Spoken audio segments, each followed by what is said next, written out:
welcome to another Innovation Visual Digital Marketing Answered. I'm very happy to be joined here with Ed Bolton, who is Partner Manager of Trustpilot. So welcome, Ed. Thanks, Tim. Great to be here. Yeah, Excited for it. Great. Today we're going to be talking about the power of reviews. So what better person to have talking to us about the power of reviews than you representing Trustpilot. So. Exactly. As we dive in, it'd be great to give everybody watching and listening a bit of background about you. Yeah, of course. So I've been at Trustpilot for a couple of years now. For about 1.5 years was in our account management team, so looking after paying customers, working through what features Trustpilot they can use, understanding their goals, helping them get the most out of the platform. Before that, I was in a direct sales role at a lead generation company in London. Okay. Prospecting new clients in different verticals, sort of understanding again their goals and saying, how can our offering help you kind of grow your business, increase sales, etc. And then before that, I was at a startup, again in London for a property platform, kind of doing a bit of everything. Nominally, I was doing marketing, so had a bit of insight into Google Ads, Facebook Ads platform, and then moved towards kind of having more interactions with clients. So quite a varied experience. Fortunate to always have been in sort of a SaaS or platform-based business, which has been great to kind of understand, as a platform, what does acquisition look like? How do we use it? How do we bring on, both users for consumers and businesses in both sides of those? Yeah, and certainly it sounds like with your experience, you can really understand like the end user needs and benefits and ROI of a platform like Trustpilot. Yeah, exactly. So kind of our whole positioning is, kind of how can you use Trustpilot to generate more traffic, generate more customers, and kind of how are you using that feedback to help improve your business? So fortunately, from sort of all my experiences, understanding how the consumer journey correlates as well, it's like, okay, well, how can you as a business understand this? How can you leverage things like social proof and reviews to improve that customer journey and improve kind of the business as well? Yeah, it'd be good. I mean, I'd be pretty surprised if there's anybody watching or listening who hasn't heard the name Trustpilot. But I know you've only been there a few years, but can you give us a bit of a background on the Trustpilot story and also where you are today? Because you are one of the leading lights. Yeah, of course. So Trustpilot's been around since 2007. So Peter founded it. The kind of origins of founding it was I believe Peter's mum was looking to buy something, she was trying to find some reviews, she was trying to find kind of a trusted area on site. So kind of Peter had the idea of what if there was, this a website where everyone could go to, read other people's experiences and kind of have that trust. So the kind of goal of Trustpilot is for consumers and businesses to earn trust together, for there to be an online, fully transparent place that's free and open to all, where businesses can collect reviews and consumers can post reviews, read reviews, to just kind of improve that overall consumer and business experience. It's kind of been a lot of growth along the way, which is great. There's a really good story from someone who was at Trustpilot kind of for a really long time, and they were one of his colleagues was trying to sign up a business to Trustpilot. They called up the business, and the guy on the other end said something like, "Hang on a minute," asked around the office, "Has anyone heard of Trustpilot?" No one said anything, so he just hung up the phone on the salesperson. That probably wouldn't happen now, as you mentioned. Everyone's heard of Trustpilot to a degree. Pretty synonymous with reviews in general. So, a lot of people will just search company name Trustpilot to understand those reviews and get an idea. So really fortunate where the brand's growing to and don't have those same sales calls of no one knowing who you are. And how many people now are in the business? And because you've got offices across, multiple locations now. Yeah, I believe there's 7 offices around the world. Employee count, I think, is between 800 to 900. Wow. So that's a lot for a tech platform, isn't it, of your size? It is a lot. In terms of sort of Trustpilot's adoption. So obviously the UK is where we're best known. Denmark, Copenhagen is a massive office for us for Trustpilot being a Danish company. And then Australia, I think 2 in America, kind of a product office or developers in Scotland, and then I think a couple kind of in Berlin or France as well. But it's a huge growth. As you all know, e-commerce space growing massively over the last few years. Massively propelled that adoption in kind of the growth of reviews, while word of mouth is sort of becoming less frequent due to obviously COVID, people spending a bit less time together. Reviews kind of plug that gap online. That's what we're seeing. Right, okay. So sort of going to the core part of reviews, the justification to actually have a platform, and I like the phrase you used a moment ago, which was building trust together, and the fact that there is a free version of Trustpilot, but obviously there's features which are paid for, and there's different versions. Like, just for those people who maybe aren't so familiar with the whys and wherefores, what's the core ROI proposition for using Trustpilot or a review platform? Yeah, so it's a good question. I think there's a few elements to it. Aside from using any sort of review platform on your site and advertising, ignoring all that.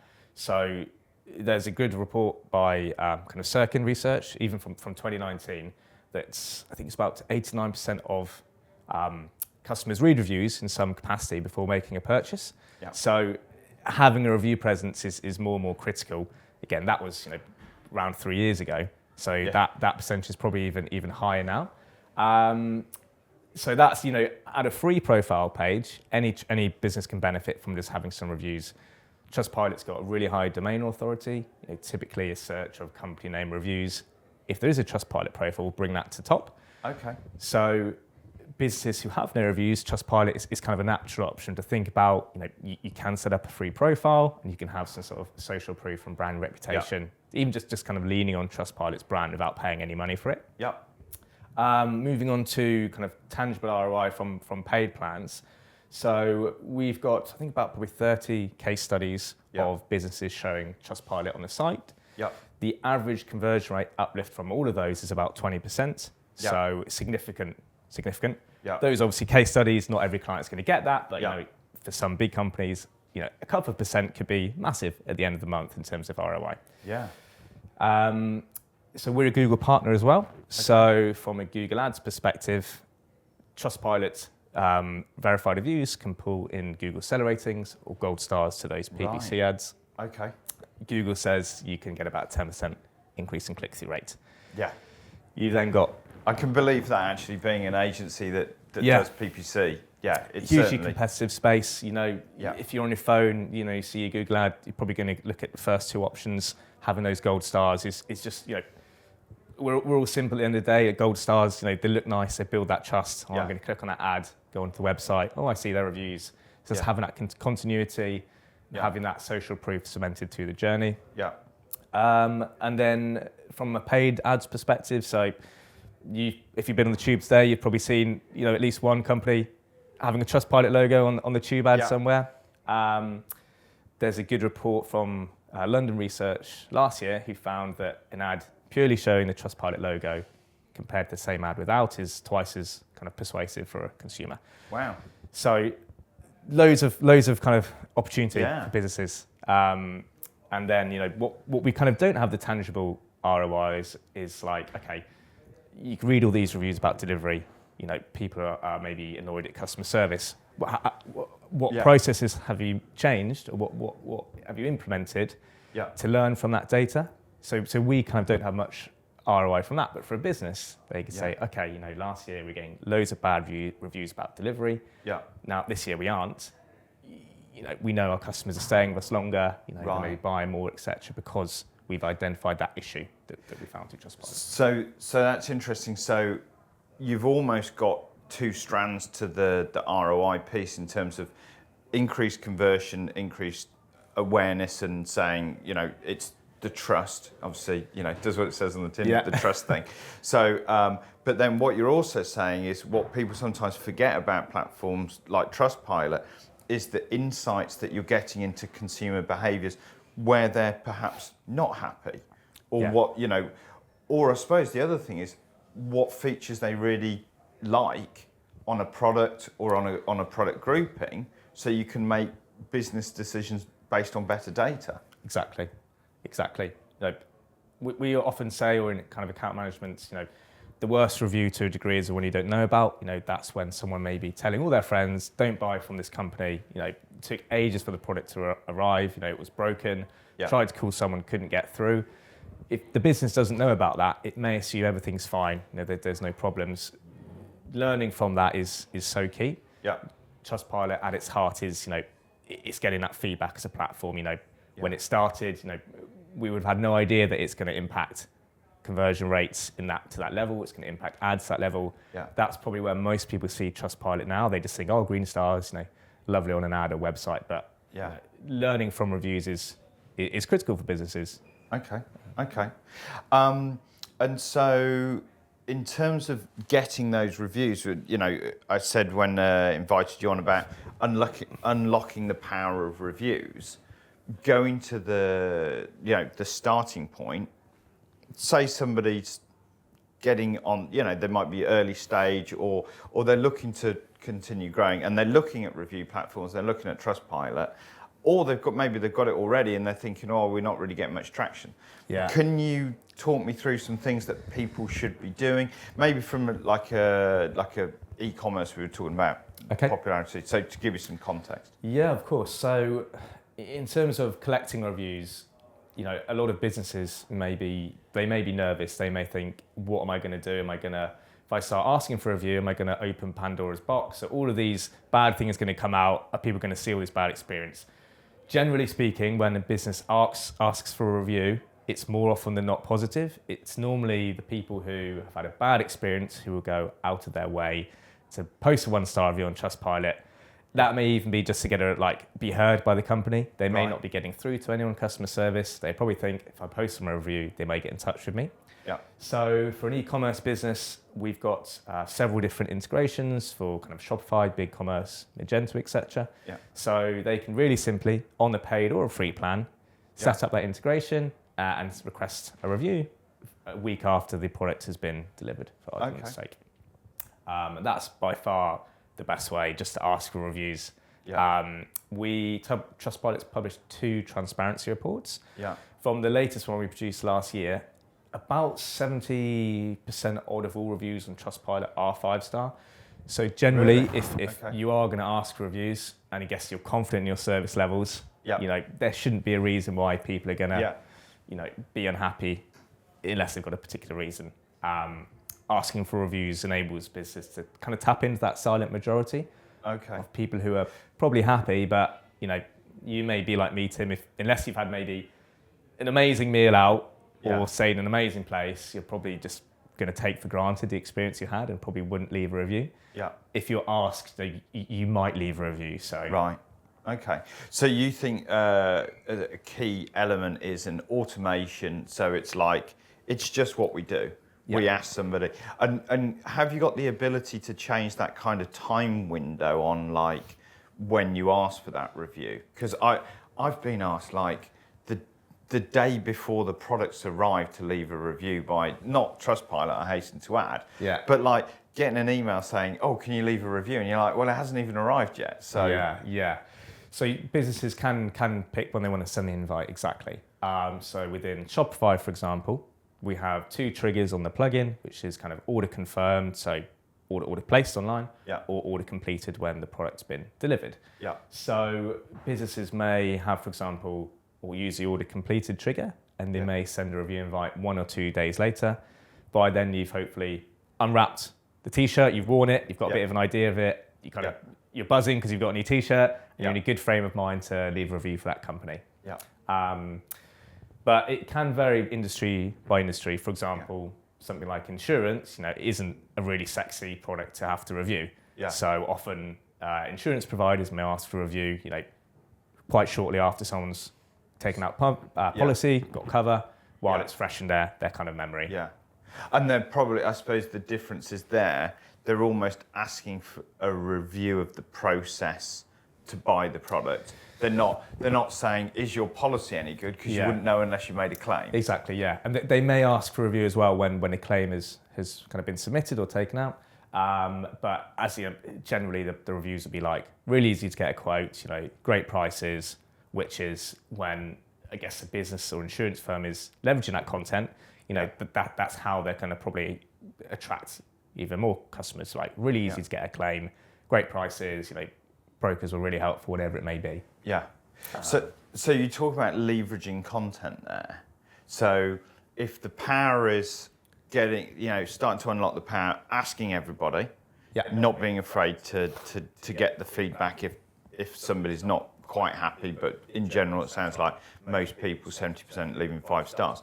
Leveraging the content, explain a little bit more about how businesses can, use that.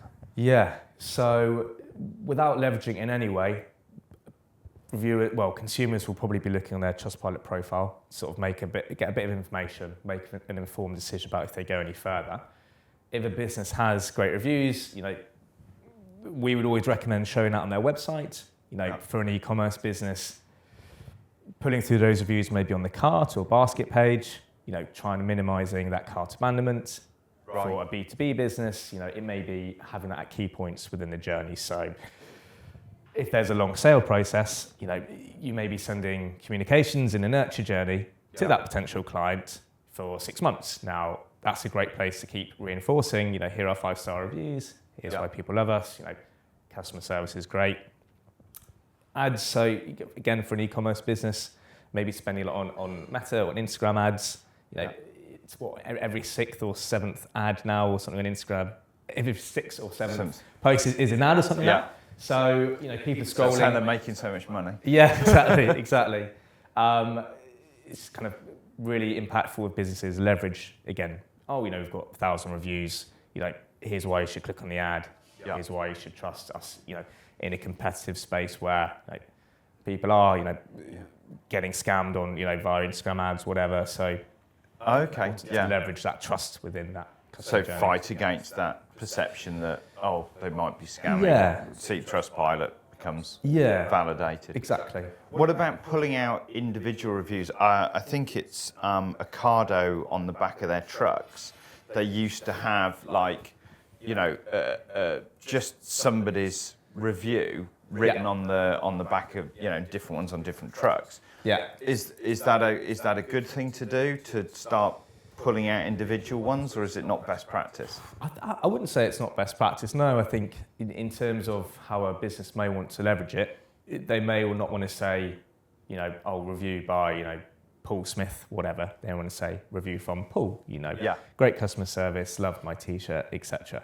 I think that probably brings it to life a bit more than just having a review, who wrote that, you can maybe get an idea of, okay, am I similar to Paul? Am I looking to buy this product? Yeah. I think having a review, with branding can often, help that ad continue to stick in your brain.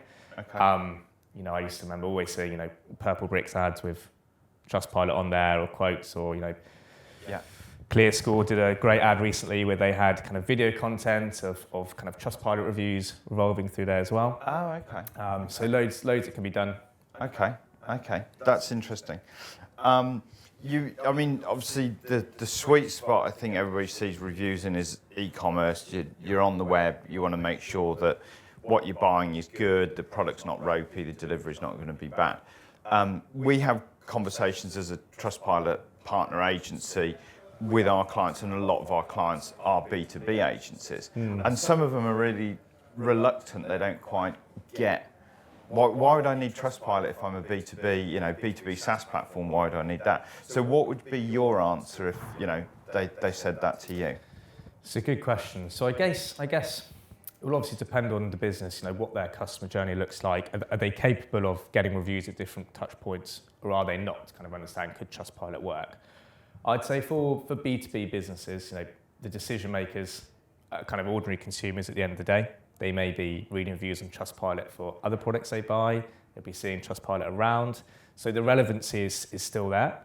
B2B, the sales cycles may be really long. Trust is going to be such an important factor. If it's a really high order value kind of item, you don't want anything to go wrong. You want to have full confidence that that's something that you need to buy. So I think B2B is there's probably a lot of growth there for reviews.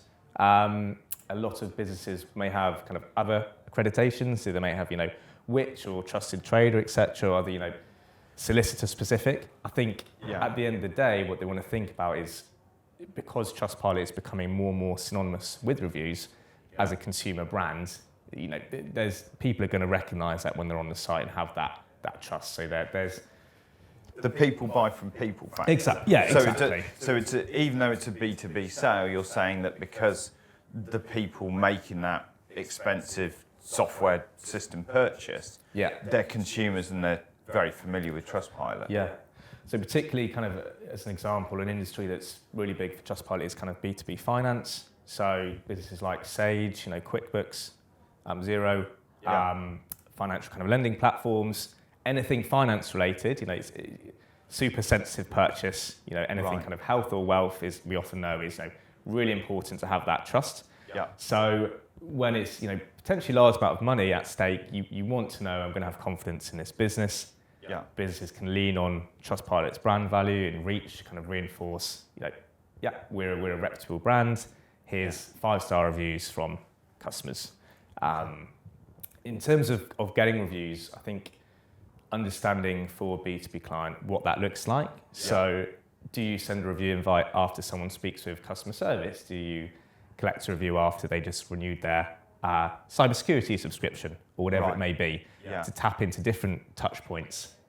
Would you recommend, so that's a really good thing, would you recommend that they ask at more than a single touch point? So, somebody's bought it and they're, say, a month in and they've been onboarded, ask them, and then you saying also ask them at other points? I would say so, yeah. So Trustpilot, kind of leaving a review doesn't have to be limited to kind of a one-time experience. You can, provided you've had an experience, you're eligible to write a review.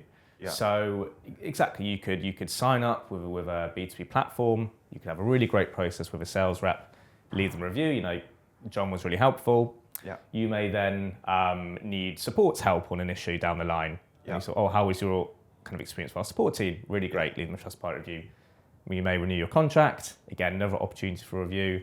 And then there may be others customer service interactions along the way. Okay. Which I think more businesses are probably starting to understand that you can leverage a lot more out of a customer than just one review. If they're happy, you can ask for their feedback at different points. Okay.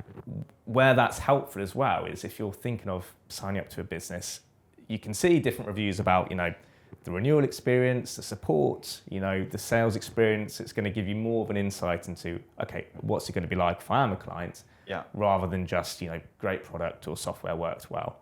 Yeah, it's interesting because you're talking about these reviews as the detail in the review is as important as the 5 stars. So does your data suggest that people are scrolling down and reading a lot of the text? So something like, we were onboarded really well, it was a fantastic experience, as well as when I called customer support, they were really quick to sort my problem out.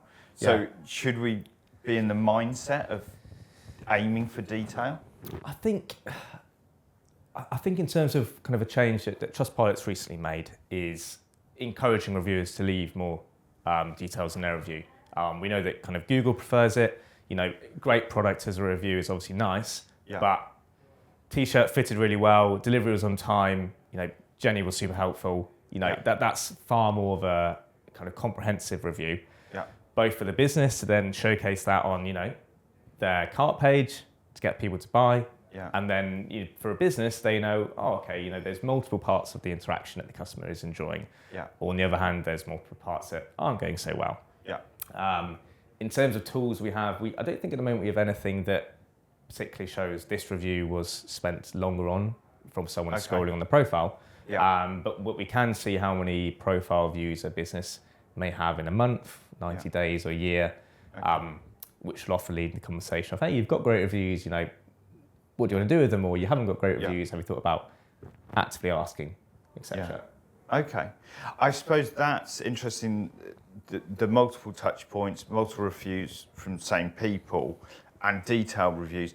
That sort of semi-answers my next question, which is, what do you do if you're a company which has a small number of ongoing clients? Like if you take Innovation Visual, we're a very high touch agency.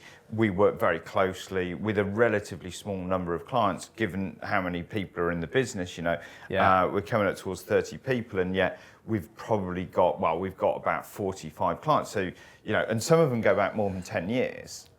So for us, it's quite a small customer base. So how do, if we're talking to somebody, how do we say? Yeah, it's a good question. I think it definitely can be nuanced to a degree. I mean, if you've got clients for 10 years, you speak with often, just sort of randomly asking them for a review, they might be like, why are you asking me for a review out of the blue? Yeah. But it might be one where, you just maybe run a bit of a campaign. You maybe, if you get on really well with the client, you're like, I know we've worked with you for a long time. We're trying to build up our profile and reviews. Yeah. Would you be happy to leave us a quick review under no obligation to? Yeah. I think what a lot of businesses are kind of wary of as well is, people are probably getting more emails than ever. How do we balance asking for a review in amongst, the 100 emails they may get a year around, product releases, you just bought this, your item's just been shipped, etc. So it's a one to work out, probably on a case by case. An e-commerce business, something they can do with the frequency of the invitations is say, okay, let's maybe only send a review invite twice a year. So if they buy 5 products, we may not want to ask for a review each time. And will the system manage that for you? Yes, it will manage it for you. So our system will register kind of that customer in the dashboard, their email, and the instructions will be, okay, if they bought in the last 180 days, they'll get 1 invite, and they won't get another one until the following 180 days, for argument's sake. Perfect. Oh, that's really good. So that makes scaling that so much easier, because you don't want to have to be managing that suppression kind of thing, do you? Exactly. In a manual way. So I suppose the next thing to ask is about bad reviews, right?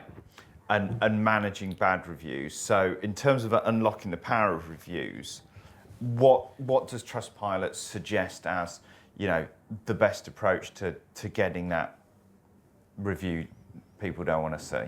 Yeah. So I think bad reviews to a degree are unavoidable. If a business has 0 bad reviews, someone's going to think, hang on, not everyone's happy. So we would encourage businesses to not shy away from bad reviews. Kind of, as I mentioned, knowing that someone's had a bad experience can be really valuable. It enables people to know and work out, okay, what needs to change for next time. Yeah. In terms of actions, so because Trustpilot's a public website, because anyone can see a review of any company, consumers can also see if a company replies or if they don't reply. Yeah. So let's say a business prides itself on its customer service. On the website, you've got great customer service. You see on Trustpilot loads of 1-star reviews, mention customer service. The business isn't even replying to them.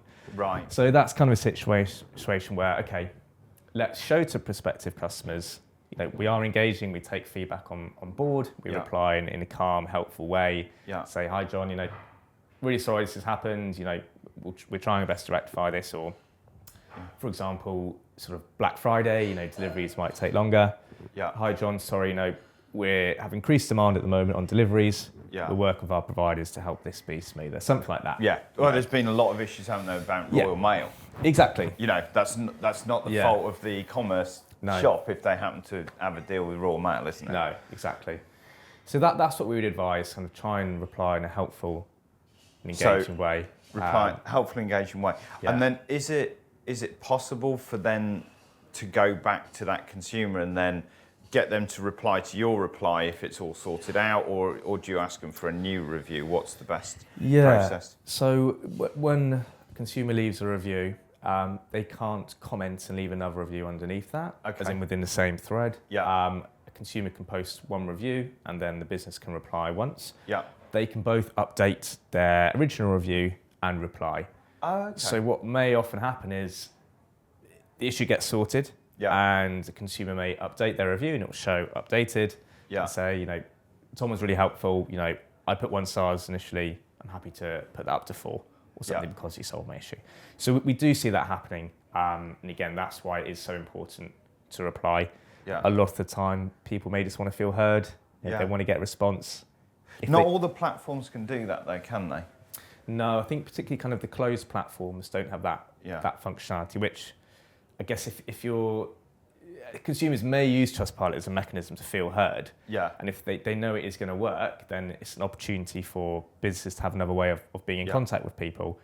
Similarly, or on the other hand, if someone's left you a 5-star review, that customer they don't stop being a customer after that. You know, Yeah. they've gone out their way to leave you a nice experience. Yeah. You know, what a way to get in touch with them and say, thanks so much for your review. You know, Yeah. we really value you as a customer. You know, Yeah. thanks for being part of our journey, etc. Yeah. When particularly for, you know, new brands or kind of startups, kind of keeping those customers engaged is going to be so important for that kind of lifetime value. Right. So yeah, I think most businesses kind of get that it's good to reply and how it can be useful. Yeah. Of course, you know, there are some instances where a company will say, we can't reply to this person. We don't want to provoke them anymore. You know, they're already, you know, trying to, you know, get in touch with us on various different platforms where, you know. Yeah. So there's delicate situations, of course, but You're getting that shouting, angry person that nobody's going to be, you know, nothing's going to resolve it. yeah. Yeah. And I suppose that leads into the issue with, should we say, call them malicious reviews, where you've got almost a revenge attitude going on there. Like, how should that be handled? And is there a way of actually removing potentially malicious reviews from your system?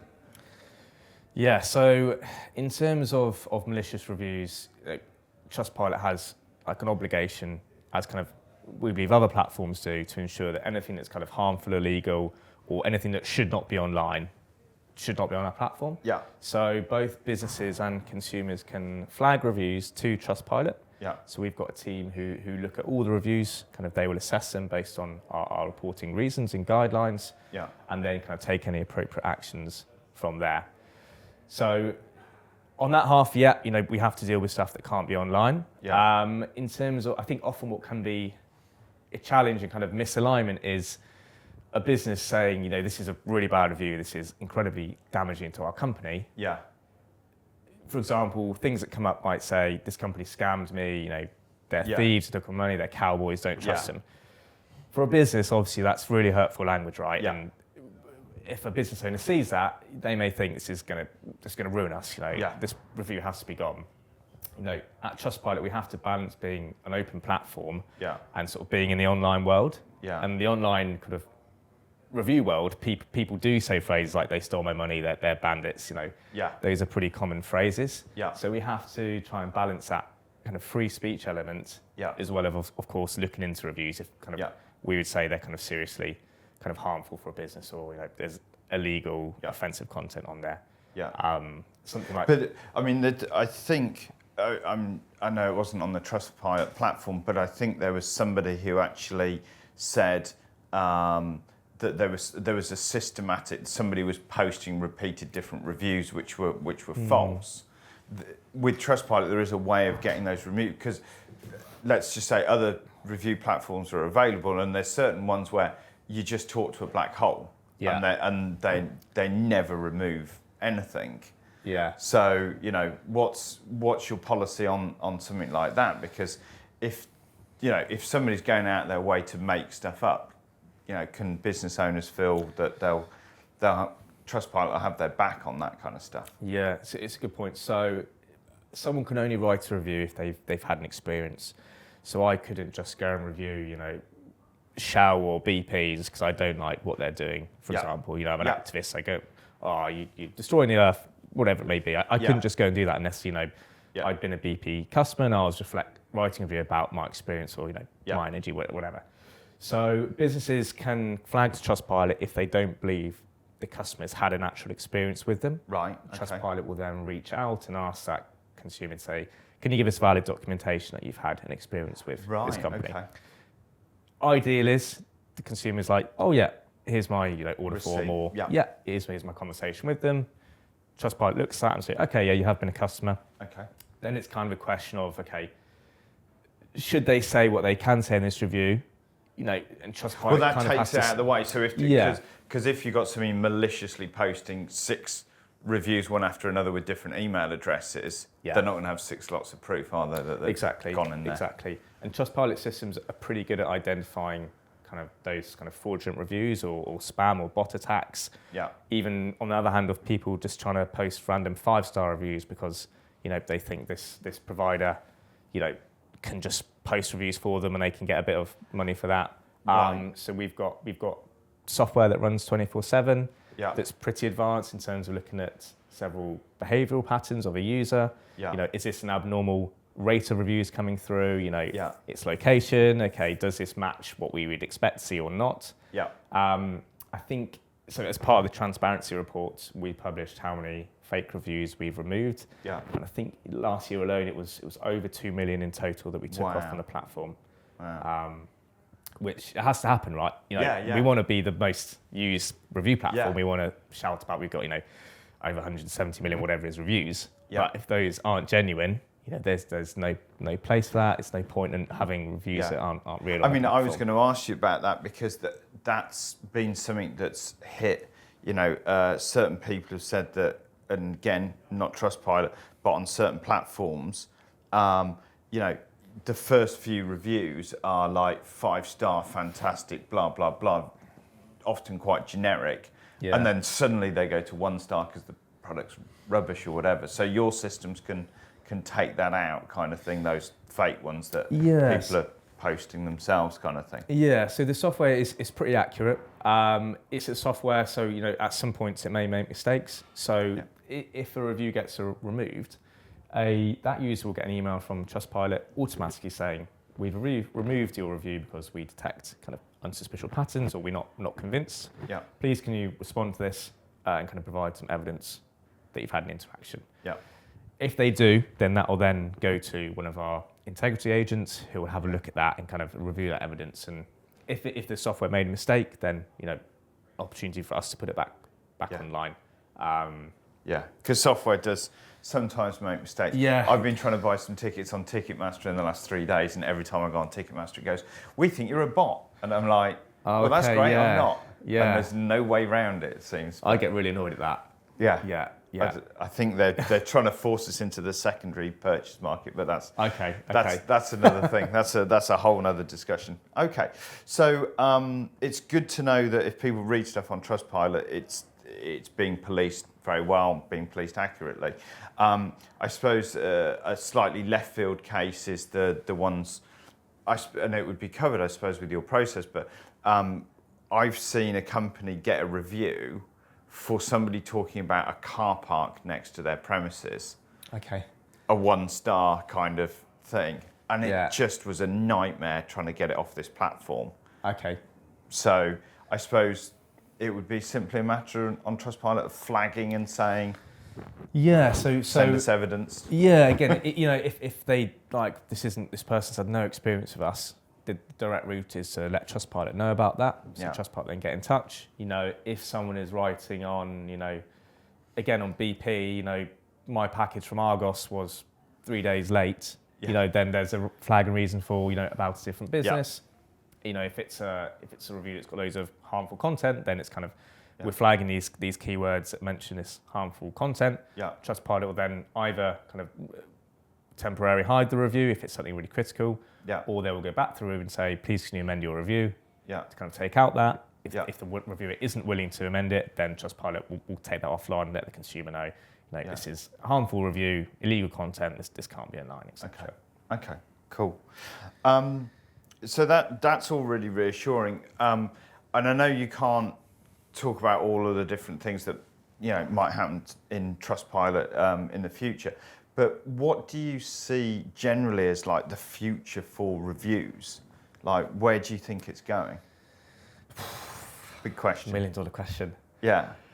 I think in terms of like going back to the core of it, kind of understanding reviews, how can that help a business? So Trustpilot has a tool, you may have seen it at some of your clients, Review Insights that looks at trends and sentiment analysis when we're in reviews. Yeah. So we've updated that recently. So now it will kind of pull in competitor analysis. Where are you ranking for these key topics around delivery, customer service compared to 4 or 5 of your competitors? What are the review trends from the top of Scotland compared to London? Issues about delivery coming up there. Are they not in London? Yeah. What can businesses learn from that to kind of use the reviews as part of workshops, kind of strategy sessions to just improve that business process? Yeah. And then I think from like an integration point of view, new tech products that come up, there may be around, conversion rate optimization, new tools that promote products, how can you link in your reviews to those at the key moments so that when someone is seeing a suggested product, they can see their reviews there. Yeah. How can you just implement reviews within the whole customer journey? Okay. So interesting. I like that bit about mining the data more, because I think that certainly from our viewpoint, Innovation Visual, we've seen like how clients really need to embrace mining the value out of data. And it seems like the Trustpilot reviews and there's a lot of nuggets in there. Yeah. You were talking about what's the delivery experience in London versus Scotland or whatever. That's a really interesting thing. How are you benchmarking at different things against competitors? Yeah. That there's a lot of value in that. So much that can be done. Yeah, so much. I think even without even that tool, probably something businesses may not do enough of is looking through their 5-star reviews to understand what are those nuggets. What are reviews that really just sell your company in like 3 sentences that you should be using in an ad. You should be using that at key points of the website. Yeah. People who are talking about maybe areas they were worried about that were really good. That how's that going to be relevant to a potential customer who may be thinking the same thing, who can then be reassured by that exact review. Yeah. Okay. So with all the reviews that you see, you must have seen some funny ones in your time. Have you got any good review stories? Any funny stories that you can share? Yeah, there's a lot of reviews out there. What can be quite an interesting read is if you ever read reviews about Domino's on Trustpilot.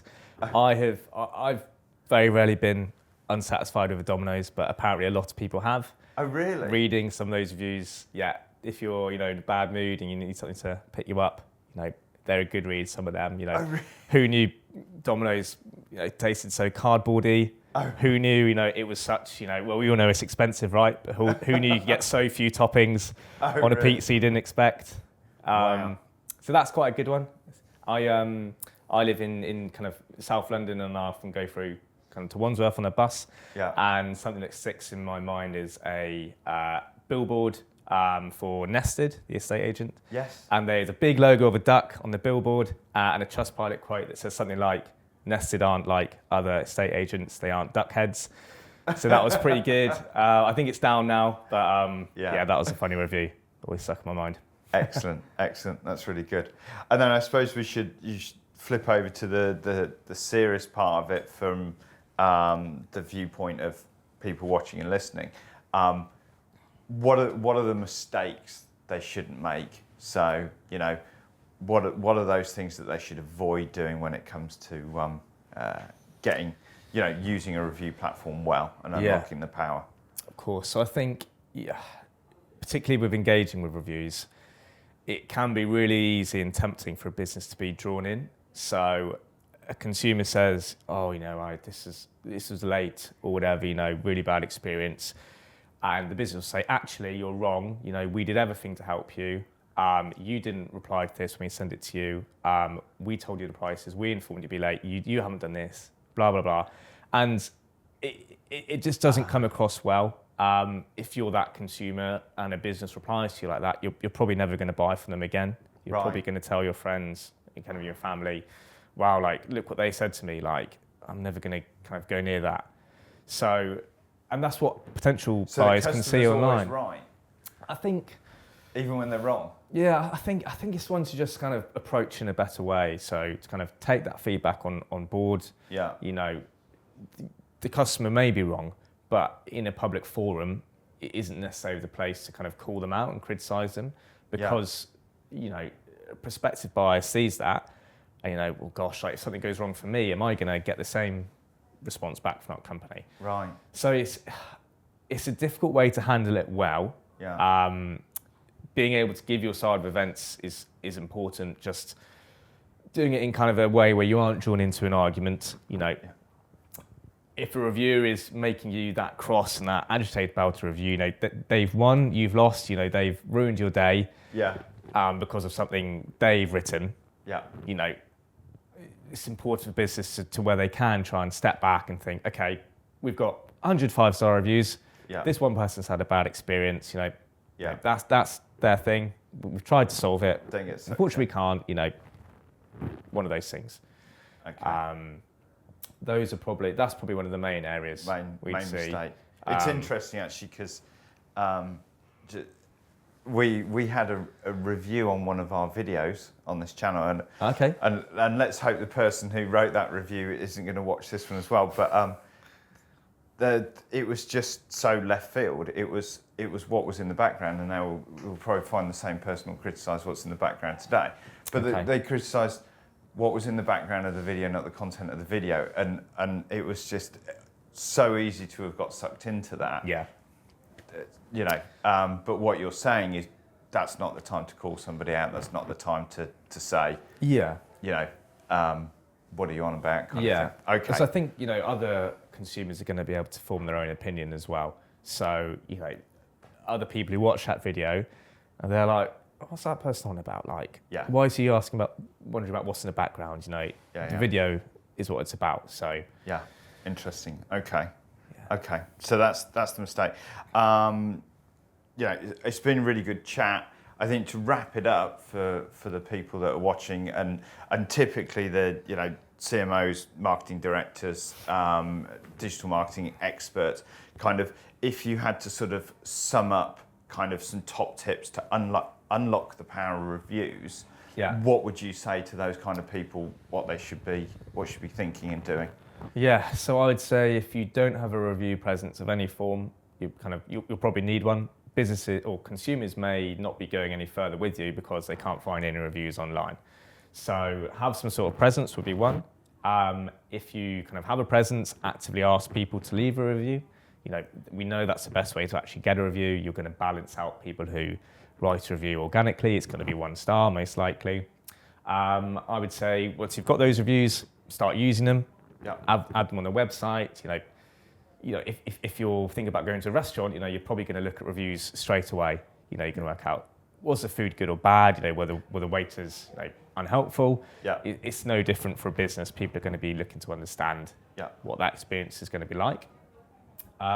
In marketing, so CMO is going to be looking at a variety of different campaigns. What are we doing in paid search, paid social? Okay, how can we leverage that social proof within those to further kind of improve the campaigns we're already running? Yeah. And then finally, looking at those reviews, what is this telling us? Right. What are people really happy with? Yeah. Those people write about Dave, great experience. How are we going to, reward Dave for, internally for him doing, a great job with customers? How often is delivery coming up? Do we need to have a word with every about what's going on? How can we make it better? Sort of thing. So those would be the 5 ways, kind of get reviews, use them and learn from them, probably succinct into 3 kind of buckets. Yeah, okay, good stuff. That's really, really good. Been lovely to chat to you. Hopefully everybody watching today has found it as useful as I have. Please do leave comments below the video, or if you're listening to this on the podcast, please comment on that. We'd love to get your feedback. Ask for feedback, ask for reviews, that's what we should be doing. Please do also click the notifications bell on YouTube and like and subscribe. And if you've got any suggestions for other videos you'd like us to do, please do so. Finally, Ed, thank you very much. It's been brilliant. That's great. Really appreciate your time, and all the best. And I think I'm seeing you again next week. Yeah. So good stuff.